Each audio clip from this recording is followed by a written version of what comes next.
Good afternoon, student. Today we will start with our new chapter and the last chapter of Standard 7, lesson number 9, and the chapter name is Administration of the State. This is the continuation of lesson number 3, the formation of government of state. The state government, it is one of the second level of a government, and India works with the three level of government, local, state and central. Local government we had studied in standard 6, that is Panchayati Raj, three-tier system, Zilla Panchayat. Lesson number 3, we studied about the state government, that a government forms a three organ, legislative, executive and judiciary. Now this legislator is that organ whose function is to frame a law. That part is known as administration. So in this chapter we will study first organ of a state, that is legislative organ. It has two houses, legislative assembly and legislative council. And we will study about the governor, that is the second organ, right, executive, and the CM, chief minister. So in this chapter we will study about the two organs whose main work is to administer the state. Now page number of your textbook 46.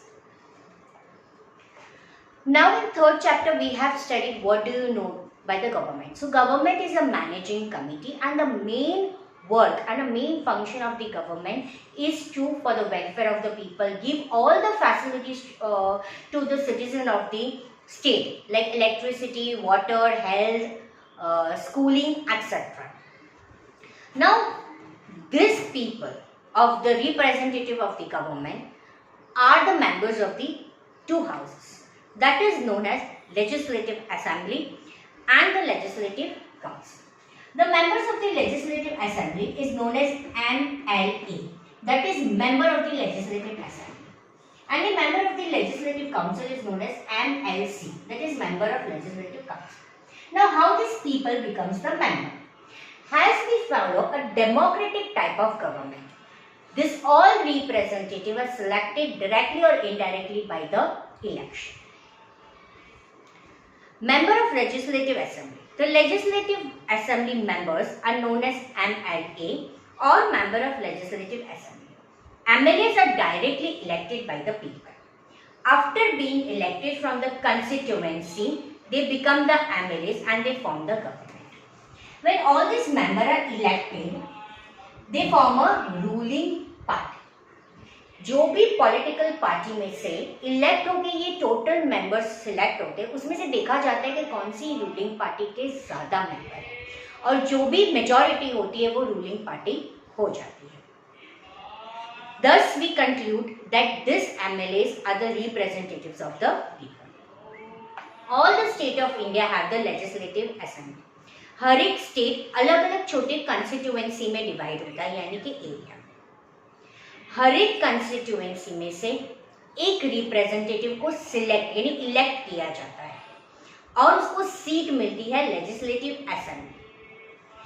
अब हर एक state की legislative assembly की जो seats यानी total member होती है वो अलग अलग होती है, डिपेंड वो स्टेट की पॉपुलेशन के ऊपर.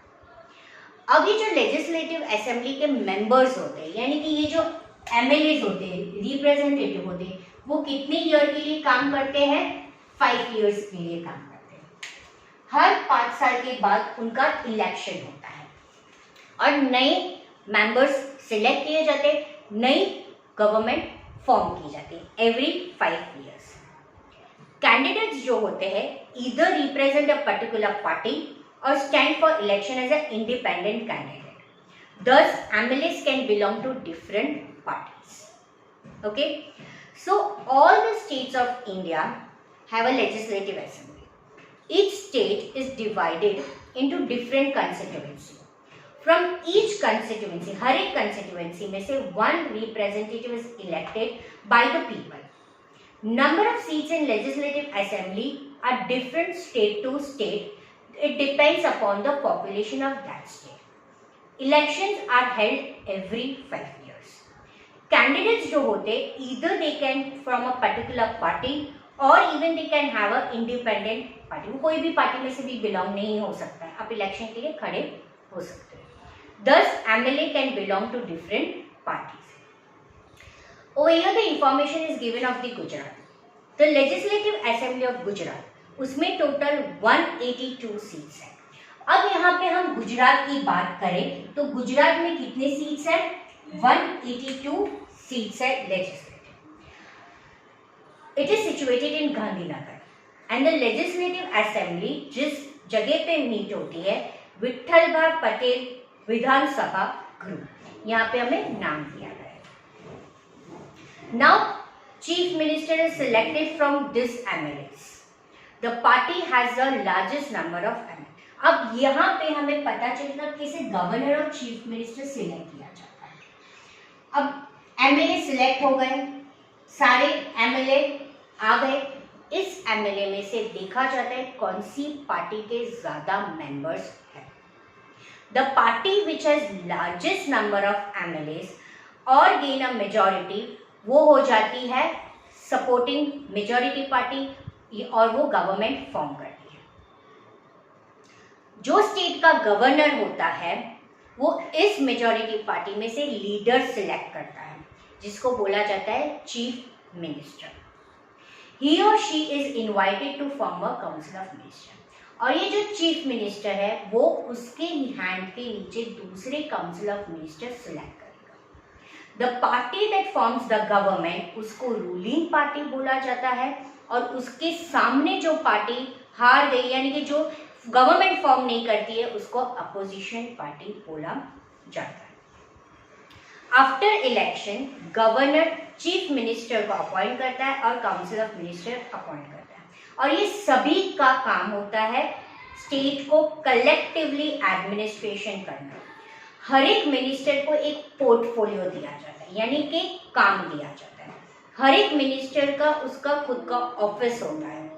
लेजिस्लेटिव असेंबली एक ऐसी जगह पे जहाँ भी सभी एमएलए यानी कि रूलिंग पार्टी के और अपोजिशन के पार्टी सभी का असेंबली आते ही इकट्ठा डिस्कशन होता है, मीटिंग होता है हर एक इंटरवल्स के बाद। मैनी एमएलए जो होती है उसके पास दो रिस्पॉन्सिबिलिटी हो सकती है, वो एमएलए भी है और वो मिनिस्टर भी हो सकता है, स्टेट मिनिस्टर भी हो सकता है और एमएलए भी हो सकता है।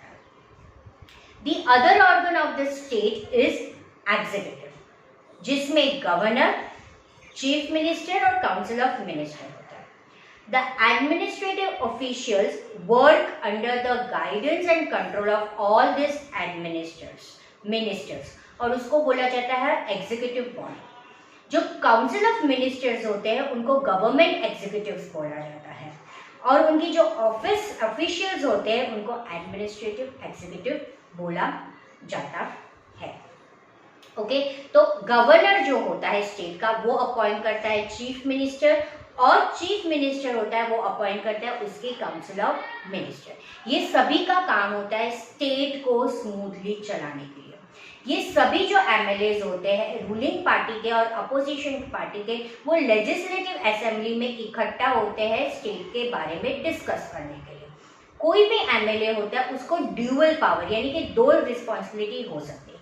वो तो एक कंस्टिट्यूएंसी का एमएलए भी है और दूसरा वो काउंसिल ऑफ मिनिस्टर में से एक मिनिस्टर भी है जिसको कोई भी एक काम दिया गया, जैसे वो स्टेट का एजुकेशन संभालना या तो वो स्टेट का हेल्थ, फाइनेंस एक्सेट्रा संभालना। अब हम दूसरे पार्ट में पढ़ेंगे दूसरा ऑर्गन जिसे एग्जीक्यूटिव। एग्जीक्यूटिव में तीन एग्जीक्यूटिव्स होते हैं, governor of the state, chief ministers और काउंसिल ऑफ मिनिस्टर्स, जो काम करते हैं स्टेट को चलाने के लिए। जो एडमिनिस्ट्रेटिव ऑफिशियल्स होते हैं वो मिनिस्टर्स के हाथ के नीचे काम करते हैं। अब काउंसिल ऑफ मिनिस्टर्स होते हैं उनके नीचे भी छोटे एडमिनिस्ट्रेटिव ऑफिशियल्स होते हैं। ये एडमिनिस्ट्रेटिव ऑफिशियल्स को बोला जाता है एडमिनिस्ट्रेटिव एग्जीक्यूटिव्स, और ये जो काउंसिल ऑफ मिनिस्टर्स है उनको बोला जाता है गवर्नमेंट एग्जीक्यूटिव्स।